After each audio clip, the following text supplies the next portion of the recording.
Welcome to season 9, episode 6, Real Housewives of Potomac recap.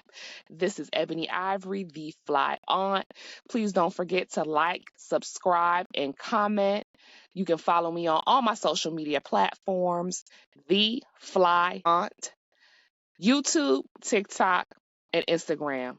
Let's get into it. So, question number 1. Should Karen have came back this season with these pending charges? That's what I want to know from you guys. We start off Stacy, Karen, Kiana, and Jazzy. They're all at the couch. We get off with Stacy basically saying and inquiring if Karen really needs rehab or not. Karen is very cool, calm, and collected about the question. She doesn't overreact. She keeps her poker face on. She basically says, I know my truth. I can't discuss it right now, but it is all good. She says, there's no need to be concerned. I don't have any issues with alcohol. But I do want to say this.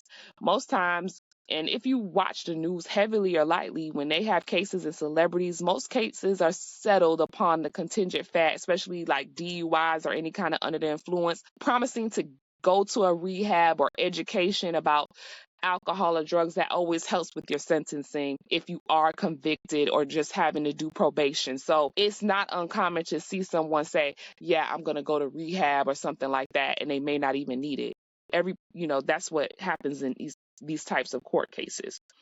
So while they're all concerned about Karen going to rehab, and this is brought up because of Mia, Karen makes sure she fires back and says the reason why, she says she don't know why Mia's so concerned. Mia had to go to rehab because she had an opioid addiction, and that's the reason why she opened up the joint clinics, is because of the opioid addiction, allegedly. I'm like, oh my gosh.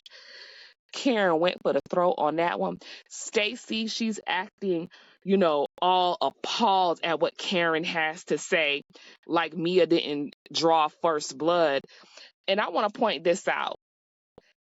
Stacy is not as clueless as she pretends to be. She is very good at wearing a mask. She is seemingly playing the long game. Stacy is definitely not clueless. And again, I want to know your thoughts. Do you think Karen should have came back this season with all of this stuff? So after that's over, Stacy is talking about TJ again. And I'm telling y'all, I'm so bored with this. I'm so bored with this Stacy and TJ thing.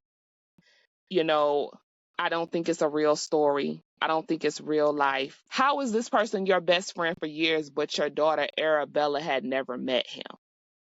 If this was your best friend and your friend all this time, and then your husband never knew about him either, it just is not adding up to me.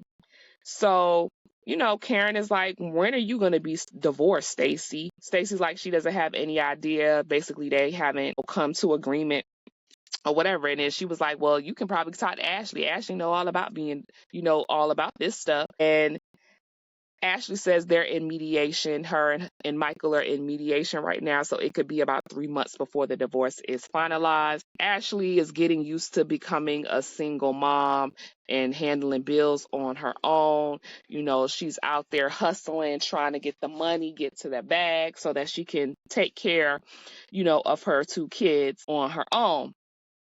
Now, Jassy starts to talk about her relationship and the kids being there before her. But she's kind of telling different stories, and everybody is kind of like, wait a minute. So if these kids are 3 and 1, y'all just got together, the math is not mathing. Kind of sounds like Trisha from Love and Marriage Huntsville telling a story over and over. And like somebody so gallantly pointed out, the truth story doesn't change. Okay. So, and also, if you go to Color Me Pink's channel, I absolutely love Color Me Pink. She has a whole breakdown of Jassy and her boyfriend in the baby mama's timeline. Turns out Jassy and the baby mama were both at the Super Bowl that year. So, yeah, go over to Color Me Pink and check that out. So, Giselle comes back from the twins' cap and gown ceremony. So she's getting all caught up on the tea, honey, of everything that's been going on. And I never thought that I would say this. Giselle is warming me, growing on me. She's having a growthful spirit. If you know, you know. It's the morning time. It's, Wendy's birthday. So they starting off the day with shots, baby. And let me tell you, the shots were shotting, and then Mia decides to take a shot. She stick that whole Casamigo bottle down her gullet. After she takes her shot, she says, "This is how you keep a husband and a boyfriend." And I said, oh my God, everybody's face told me all I needed to know. So they're going to start off the day by going to the joint clinic, and they're going to the first joint clinic that Mia opened but no longer owns. And I don't know why we're going to a clinic that you don't own, but you say it's your baby, but you don't own it anymore. Okay, so they're riding in the Sprinter. Everybody's like in good spirits. Here we go. Stacy and TJ. And what TJ does, TJ is an actor with some credits on his shoulder, Grey's Anatomy and One Life to Live, I think. I'm not sure. And Stacy's telling them how he's a devout Christian and, they're not being intimate and all of this stuff. And again, when I saw them together, it didn't give couple, and it barely gave best friend. It gave 6 feet social distancing. I'm just sorry. That's just what it looked like to me. So Giselle doesn't buy it. Wendy doesn't buy it. And Stacy said Giselle don't have to buy it because she's alone. And Stacy said there's other things that they can do besides actually do the do. So they're at the joint clinic. Baby, the girls are bored. They're in there giving adjustments, watching the patients get adjusted, and baby, the girls are bored. They're like, can we go eat? So they go to lunch. Kay and Mia at lunch get into it a bit over stripper versus drug dealer. Then they going back and forth. And then all of a sudden, Jackie comes in and says, I've lost 15 pounds and I feel so strong. I'm like, is she trying to audition for a Weight Watchers commercial? Like, where did that come from? That was just, it was so freaking random. Jacqueline, I'll be calling her Jackie. Y'all let me know what y'all thought about that. I think Jacqueline is just trying to have a moment, and it's just seeming so forceful, and it's seeming so inauthentic, in all honesty. Please don't forget to like, share, and subscribe. So Ashley, and so now they're done eating lunch. They go back to Lake Norman because they're going to sit out by the pool. Ashley and Jizzy talk at Lake Norman, and I guess Ashley has a song called Healing and Thriving. Baby, that song sound ridiculous. It sound absolutely ridiculous in my opinion. So there's a dinner planned, and they're gonna have a rooftop dinner in Charlotte. All the ladies are asked to wear red. The birthday girl comes through in all white. Everybody looks super cute. So they have they're playing the game on the way to dinner. Marry, F, kill. Okay? So everybody's going around saying who they would marry, who they would kill, who they would screw, and all of this stuff. During this, again, it seems like Jacqueline's looking for a moment. She tells everybody that she done scissored Mia. Nobody asked you for that. Jacqueline is giving bottom bitch behavior. Like, she's Mia bottom bitch. She don't want nobody else. They playing the game to screw Mia and this, that, and the other. And it's really awkward and ridiculous. And you know what's even worse? I don't think anybody was surprised that Jacqueline said that, because they all basically had their suspicions. Even I did. So at dinner, they arrived to the rooftop, which was really nice. They're asking Jazzy again about her timeline. She talking about the baby was baking at the time. The girl was pregnant before this. And she's talking like the girl got pregnant on her own. Like the boyfriend, you know, he didn't have anything, no parts of it. Like he's an innocent party. My thing is this. If you got cheated on and he had two babies with the young lady. So just say he cheated on me and I stayed. 2 kids later. I think that would be easier for her to digest and for everyone else to digest. I mean, people in everyday lives get cheated on and they stay. So he's an NFL player.